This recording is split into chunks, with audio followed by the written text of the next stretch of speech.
Welcome to Cars Yeah, show number 23. This is Cars Yeah, where you'll enjoy interviews with inspiring automotive enthusiasts. Mark Green is here to provide you with a fuel injection of automotive inspiration.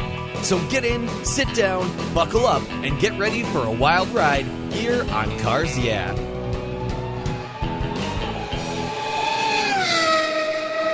Hello, automotive enthusiasts. I am very excited today to introduce my special guest, Scott Whitehead.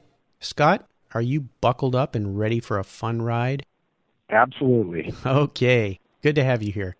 Scott Whitehead has been active in the 12-volt industry for over 25 years. He was the founder and president of Innovative Audio from 1988 to 2004. Today, he owns and operates Benchmark Motoring in Bellevue, Washington, a premier automotive audio retailer and custom installation company. Benchmark is no ordinary stereo installer. With multiple awards for his company, Scott and his talented team focus on quality and custom installations on virtually every top-name brand in the automotive industry. Scott truly sets the benchmark for an approach that is noted for innovation and focuses on keeping the integrity of the vehicle at factory standards while greatly enhancing the audio-video systems beyond anything the factory could ever dream of. I'm a Benchmark customer, and I can tell you from firsthand experience that Scott and his team are simply the best. So, Scott, I've told the listeners a little about you, so please take some time and share some more about your history, your business, your interests, and your passion for automobiles. All right. Well, thanks, Mark.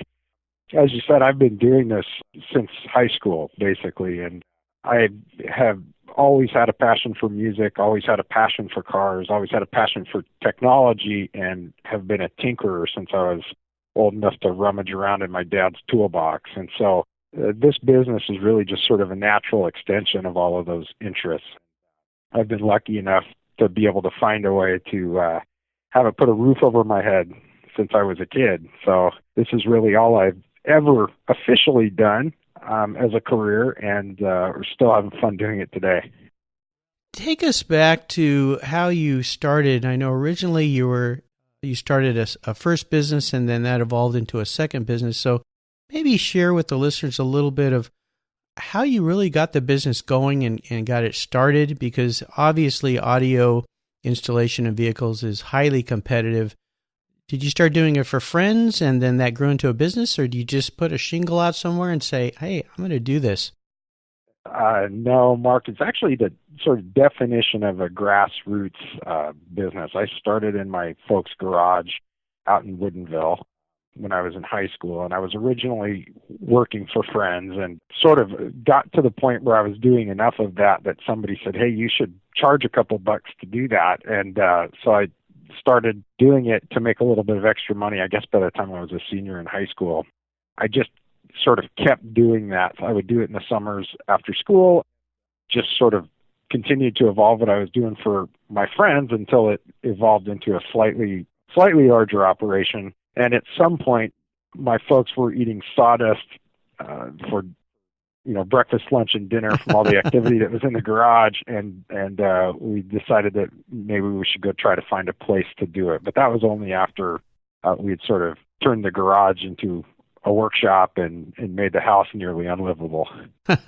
So pure entrepreneur from the beginnings, and as you built business up and finally went out on your own, what were some of the things that came along your way? Because that's usually a pretty big jump, and that's usually a jump from working at home and kind of a hobby and going into professional business. Maybe you can share a little bit about those early days of starting Innovative Audio and how it evolved and grew and how you got your customer base.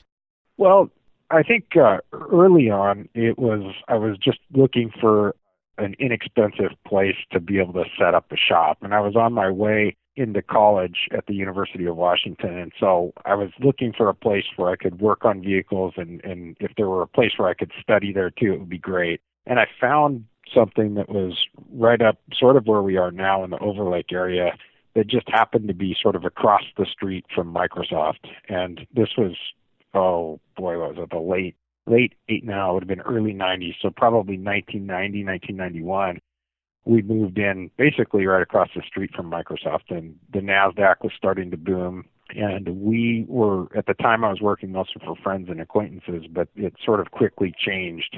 The economy was really robust at the time, and there was a lot of interest in cars, and there was a lot of newfound wealth in the area. That's really sort of how we got out and got rolling in the early 90s. Well, that ever important location when you're setting up basically a retail service-based business and being right across the street from the Microsoft people who were being rewarded nicely back in those days with stocks and stock options. I'm sure there were a lot of wonderful cars that were flowing through that shop of yours. There were, but I want to qualify the location component of it. I had about 700 square feet at the tail end of somebody else's warehouse, and we didn't have any running water, but we did have enough room that I could put a futon in it, so I could study there, and I could shove sort of 1.5 cars into it when it was fully loaded.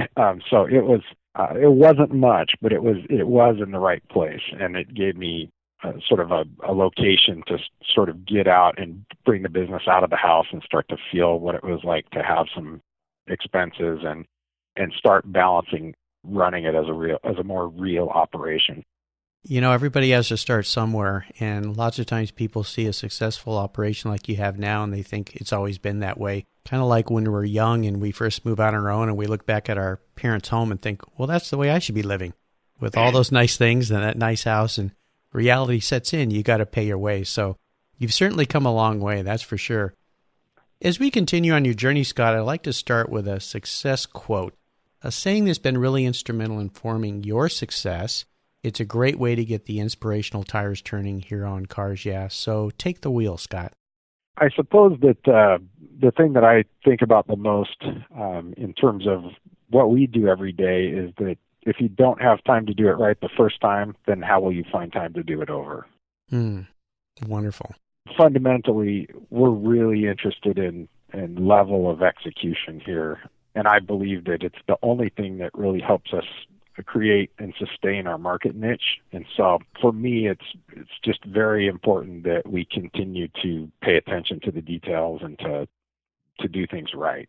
Well, that leads into the next question I have for you, and that is, how have you incorporated that quote into your business? And you touched on it briefly, but I'd really like you to go a little more in depth, because the level of the kind of work that you do there at Benchmark is really incredible. And I've had the pleasure of being in your shop and looking at some of the custom installations you do and the way you build things. So could you explain a little bit to our listeners about that level of complexity? Try to tell them in an audio way, since they're not there to see it, since you do sell a lot of audio, the level of detail that you guys go into, because it really is incredible.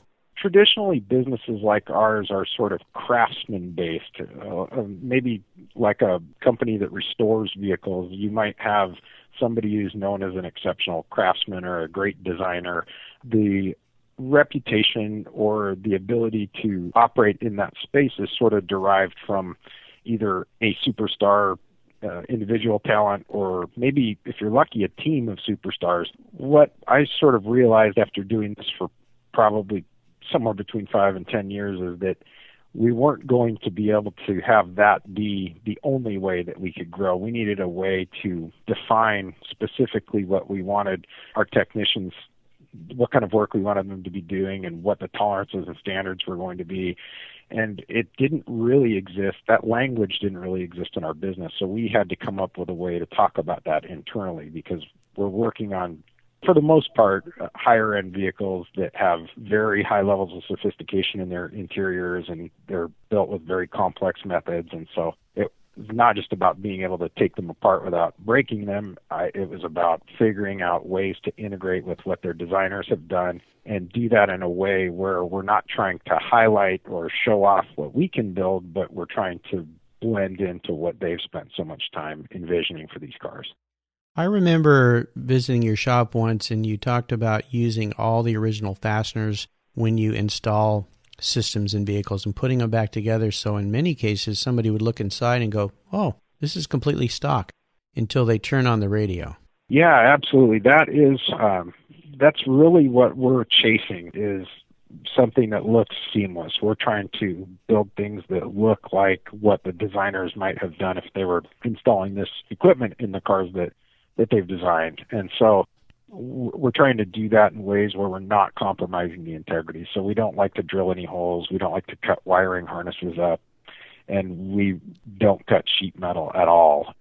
I sort of look at every vehicle and think about, okay, if this vehicle becomes one of those rare vehicles you see on stage at one of these televised auctions going for 1,000 times what it originally sold for, we don't want to be the guys who made it so that that car is not original anymore. So everything we do, I want to be able to back right back out of the vehicle and have it be as OEM as it was when we got it.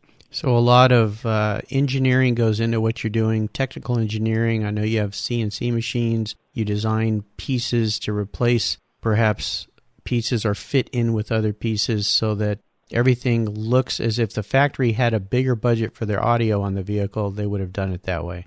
Yes, it's interesting. Vehicles now are advertised with high counts of speakers and whatnot. You've probably seen it in every new luxury vehicle. It's got a 20-speaker system or an 18-speaker system, and that's actually a good thing for what we do because they may have 18 speakers, but the budget to put 18 great speakers in it is not there. There is so much cost incurred between the manufacturing floor and where the car ends up at retail that even if it does have 18 speakers in it, the chances are they're not very great ones. So there's a lot of room for improvement, despite the fact that the factory is getting more involved in putting more elaborate systems in their cars. Sure. So the old days of cutting a big hole in a door or cutting out the side panel and putting a big, giant, fancy-looking speaker in your capacity, that doesn't exist. No, that's definitely not our world. We are in a scenario like that now for us, we would, if we were going to be replacing a speaker, we would pull the original speaker out. We would create a digital drawing of the perimeter of that speaker and capture its mounting points in AutoCAD. And then we would take the speaker that we want to put into that location and put its mounting points inside of the drawing that we just created for the factory speaker so that our part will bolt right back into the car just like the factory speaker did. Very cool. Well, wonderful work. It is absolutely spectacular work you guys do. Would you share a story with us that really instigated your passion for cars, that pivotal moment in your life when you knew you were a car guy? Because I've seen the stuff you get to play with, and I know you're a car guy. So what was that moment in your life when you went, man, I love cars? Well, I think that's probably sort of twofold. I mean, originally, my early cars were nothing particularly special, but they did represent the freedom that was just intoxicating to a teenager. The car let me get to work so that I could earn money to get more involved in the other things that I love to do. So my first passion was probably just, I'm free. I can get out and about, and Seattle's such a great place to be able to go do that was fantastic for me. And then I think shortly thereafter, I realized that I could combine a lot of my interests, which were, like I said, tinkering and music and cars, into working on my own car. And it was a fantastic way for me to get inspired by something that also had become a huge part of my life.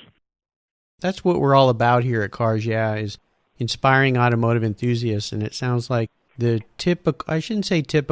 traditional freedom in the American vehicle struck you, and that in turn enabled you to spread your entrepreneurial wings and put yourself to work and pay your own way, and the rest is history. So that's wonderful. Scott, what I want to do now is take a look at some of the roads you've driven down and really crawl under the hood and get our hands a little dirty. I'd like you to share a huge challenge with our listeners, or even a great failure that really pushed you to a breaking point. But more importantly, how did you overcome that situation and move on? I would say that having been doing this now for nearly 3 decades, there have definitely been some challenges. I did not have a traditional background in working for other enterprises where I got to see some of this stuff firsthand. And so a lot of this has been sort of on-the-job learning for me. And I would say that probably the most challenging time period that I can recall recently is the market crash of 2009. And it was partially because of our history. We had been born in the NASDAQ boom. And I've joked many times about the fact that the economy was so robust at that time that you could, if you had a business license and a pulse, you were likely to have some success. And it really was a forgiving time to give birth to a business. And looking back at it, you feel like at the time we were making great strides and growing and whatnot. And the reality is that the economic tide was rising so fast, and we were there and part of it, and it was just a great time to be born. That said, in 2009, when the market started to correct, you realize that that's not necessarily always the case. Up until then, we had been dealing almost exclusively with operational issues and throughput of labor issues, and how do we keep improving our quality while we grow the quantity of work product. We'd spent most of our time focusing on internal operational issues, never even thinking about the fact that, we might have to be concerned about demand. That was probably the most challenging time period that I can remember. And how did you come out of that time period? Obviously, that pushed many people in this country and around the world to breaking points. How did you overcome that and move forward? Well, about a third of our business at that time was dealing with new car dealers in the high-end market, and we had been doing all kinds of things with them at that time. We were preloading vehicles with aftermarket technologies that they were then reselling.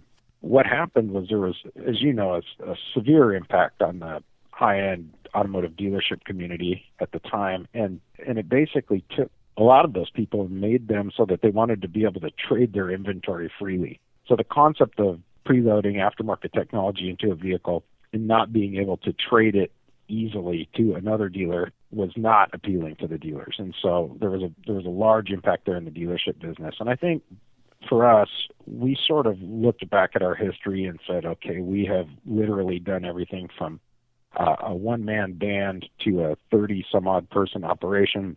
If we look back at our history, this is going to land somewhere between the one-man band and the 35-person operation. And all we have to do is become familiar enough with our history to figure out where that's going to be. And then we can scale our operation so that we can run through this while there's some healing happening in the economy. Now, it's been challenging, but I think in retrospect, I'm glad to have it at this point and have had the ability to have some history to look back upon as opposed to having it happen much sooner, for sure. Scott, let's shift gears here and go to the other end of the spectrum and share a story when you had a real aha moment in your business, a time when you realized, wow, I can really make a business out of this. I can really make a living out of this. And you knew that it was going to be successful. Tell us what steps you took to turn that aha moment into success.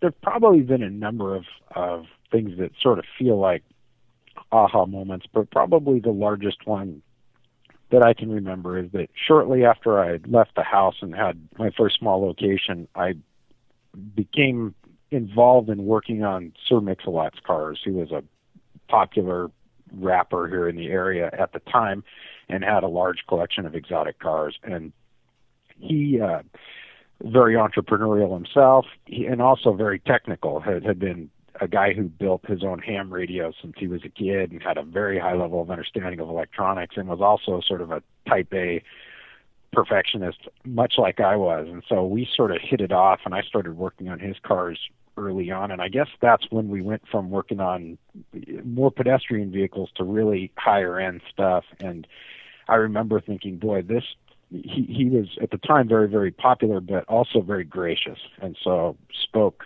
highly of us and really wanted to see us succeed as well. And I remember thinking, wow, we may have just gone from being the Volkswagen guys to the Porsche guys overnight because we have a customer who believes in us. So I think that was probably one of the moments where it sort of became evident that we had to keep up our end of the deal and do great work, that we were going to bump into some pretty inspirational people along the way who wanted to help us. And I think that's when I sort of realized, wow, this could be more than what we've been doing. Sure. Well, he is a car guy, for sure. Seen him at many events up here in the Northwest, and he's got some nice cars. Yes, he does. And he's a great person, too. Just such a nice person. So He is. He's the real deal. awesome. Let's have a little fun here, Scott. What was your first car, and what kind of fun did you have with that car? Maybe share with us some modifications. I'm guessing there was an audio system involved there somewhere. Maybe some adventures or great memories you had with that car. Certainly. Well, my first car was actually a 1970 Kingswood station wagon, which was not very fun or inspiring. This is back to the transportation freedom thing I was talking about. It was my ride, but I definitely did not fall in love with it. It was probably the wrong car to give a 16-year-old kid. So, but shortly thereafter, I got a Volkswagen Rabbit, which I fell in love with, and that did become my car. And I did all kinds of things with it. I bought wheels and tires for it that I had saved up for most of a summer from a gentleman who now works here with us and has helped us form our performance and styling business. So I did the wheel and tire and suspension thing and had it painted and put a big audio system in it, and it was just that was my first sort of canvas to really go out and have fun with a car. Sure. I went everywhere in it. Lots of trips over to Lake Chelan and Eastern Washington and down to see family in Portland. And I was a ski instructor at the time and drove it up to the pass every weekend. And so it was just my ticket to go wherever. And it was a German car, maybe not real high end, but German. Sure. Your ticket to freedom. What year was that, Rabbit? It was 79, I think. 79. Oh, okay. Yeah. Well, Yeah. my first brand new car was a 1979 VW Scirocco. Oh, yeah, I had two of those later. I wish I still had those. Yeah, you don't see many of those around anymore. I think they all rusted away. Yeah. How about seller's remorse? Is there a car you've had in the past that you really wish you still had? Yes, there is, and when I tell you about this car, you're probably going to yell at me after the show, too. I had a 1975 911 S anniversary edition Okay. back when I was 18. And I had just finished a few large projects and I'd been saving up and saw this thing and had to have it and bought it. And I had it while I was in college and drove for a few years and sold it to help make the down payment on our first house. So, Well, we've all done that. yeah, yes. Well, what color was it? Silver. With Silver. the Cool. blue and white tweed interior. Do you remember that one? The special edition. Yeah, I do. Yeah. Nice car. Great. Is there a current project you're working on right now, Scott, that really has you excited and fired up? Actually, there are. It's actually more of a category than a specific project. We've got some manufacturers who are making equipment that is very specifically designed to integrate into high-end vehicles. As I'm sure you know, Mark, a modern vehicle does not lend itself to changing out the radio or the sources easily. In fact, in a lot of cases, it's just a bad idea to do that at all. So for a while now, we've been sort of cobbling together ways to get the output from the factory radio into aftermarket amplifiers and aftermarket speakers. And there's been reasonable ways to do that, but they weren't ideal. There are companies now that are coming out with amplifier units and processor units that integrate very, very well and allow it to be allow you to add to an existing factory infotainment system in a really unobtrusive way. So they're small and they take things into consideration like the current draw limitations that you might find in a hybrid vehicle.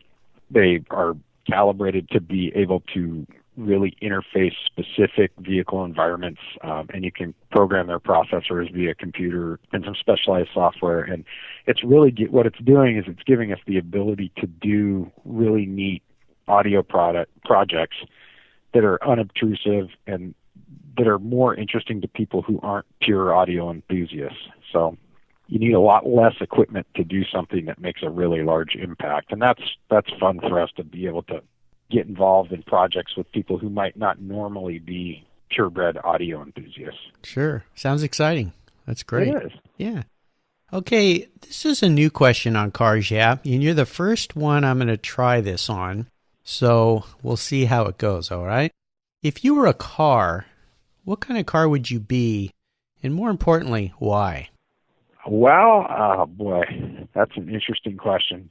I suppose I would be just because it's one of the favorite cars I ever work on, I would probably be a Porsche 911 of the most current iteration. Mm-hmm. Well, those are pretty nice cars. And why would that be? Why would you pick that car? Well, I really like the way that they're put together. I like the concept of it being an evolutionary design as opposed to a revolutionary design. So I love the history component of it, and the precision. They're built well. From a guy who digs, and I shouldn't say tears apart, but carefully takes apart vehicles, and you see how they're built, I think that's a big kudo to the Porsche 911, and it is pretty interesting how that car, basically going back to 64, 65, is pretty much look the same. Yeah, well, they've definitely done a good job of keeping the styling elements in the cues in the vehicle. The new ones are just a pleasure to drive. There's all kinds of beautiful cars out there. I love all the Italian stuff, the new Ferraris and some of the new Lamborghini stuff coming out. It's absolutely beautiful. I love the concept of being able to throw the groceries in the trunk and take it to the racetrack. Yeah, absolutely. Well, you did real well. Good. You were the beta test on that new question. I think I'll keep it. All right. So, Scott, this is a favorite part of our talk. I call it the last lap. And this is where I fire off a series of questions, and you give our listeners very quick blips of the throttle answers. So, are you ready? Sure. Okay, here we go. What is the best automotive advice you've ever received? Well, in terms of the business, I think it's that we need to continue to get better while we're getting bigger and always provide value. Perfect. Would you share one of your personal habits with our listeners that you believe contributes to your success? Sure. I think that I'm still involved in the shop every day. I want to make sure that our core philosophies are being maintained, and so to do that, I need to be involved, and I feel like I also need to be able to execute myself. And so one of my core philosophies is that I need to be involved in the work that we're doing to some extent for as long as I'm going to be involved in the operation. And I can say you are, because the last time I was up there, you walked out of the back room covered in that same sawdust that your parents were choking on back when you were a kid. Probably so. Yeah. I think you have some fun back there too, don't you? I do. Okay. Absolutely. Is there a resource that you could share with our listeners that you're really fond of? Perhaps a website or supplier or something that would be valuable to a car person? Well, let's see. I'm sort of a sniper when it comes to the internet, so I tend to go out looking for things and then burrow really deep into them. So I don't think there's places that I regularly visit. However, I still love to thumb through my Granger and McMaster car catalogs, or I've got a German hardware supplier named Hayfula who's from the architectural industry, and I love to thumb through that and see what they're doing for fasteners and mechanisms and that kind of thing. But I'm pretty when it comes to that stuff because I'm usually out looking for a more flush nut or bolt or some fancy rivetable insert or something like that. I don't know how interesting any of this is going to be. I think it'd be fun. Could you spell the German plier? Sure. Hayfler? It's Haefele. Okay, great. Thanks. Scott, is there a book that you've recently read that you'd like to share with us that you really enjoyed? Well, so I'm a pretty avid reader, but most of the stuff that I read is not related to the industry. So I used to read a lot of business books and enjoyed that for a while, and now I've sort of been into just sort of reading everything else. I'm a big John Krakauer fan. I love everything he's done. I love Vince Flynn, Nelson DeMille, Michael Connolly. Boy, I tend to get into what they're doing and read all of it. And so I'm out looking for new material right now, but I don't know that I have a business book per se that I've read lately because That's okay. It can be any guilty pleasures. No, I'm glad to hear you're doing that. I suffer from the same thing. My wonderful wife tells me sometimes, you need to read something just for fun instead of all these business books. So, yeah. Well, good. Well, listeners, I'll make sure that we post everything that Scott's talked about on his show notes page. You just go to carsyeah.com/Scott Whitehead, and you'll find references and links to everything Scott has shared with us. All right, Scott, we're up to the checkered flag. It's about the end of the race here, and it's time for a challenging question. Sometimes it's challenging for people. I like to call it a real doozy. If you could only have one collector car in your garage, and it's something you couldn't sell to buy other cars with, and money was no object, what would that car be? And more importantly, why did you choose it? Well, let's see. I sound pretty boring here talking about Porsches all the time, but I think I would probably have a Porsche 550 Spider. Oh, yes. One of my favorites. Yeah, I just love the lines of the car and the simplicity of it, and I think that they're, having been lucky enough to see a few of them before, I think that they sort of show off a lot of things that were to come for Porsche, or were yet to come for Porsche, and so I think that would be what I would have if I could have anything. And I'm guessing, and this is kind of a silly thought, it probably wouldn't have a stereo in it, would it? Well, probably would. We have been lucky enough to have people drop off, things like 300 SL Gull Wings and tell us, hey, I need it to have a Bluetooth. I'd like it to have a stereo, but I don't want to see it, and you know better than to drill into it. And we've had the pleasure of being able to do some really fun things with those. So I think if I had one, I would be prepared to drive it, and I would definitely have some of the modern comforts in it, but you wouldn't see any of it, and I definitely wouldn't modify it. Well, when you get that car and you put all those in, I want to come over and see where you hide all that stuff, okay? Please do. Okay, that'll be fun. Well, Scott, you've taken us on a great ride today, and I've really enjoyed your stories and learning more about you and your business. I want to thank you for sharing everything with us, and wondered if you could give our listeners one parting piece of guidance before you drive off into the sunset in that 550, and let listeners know what is the best way they can learn more about you and your business, and then we'll say goodbye.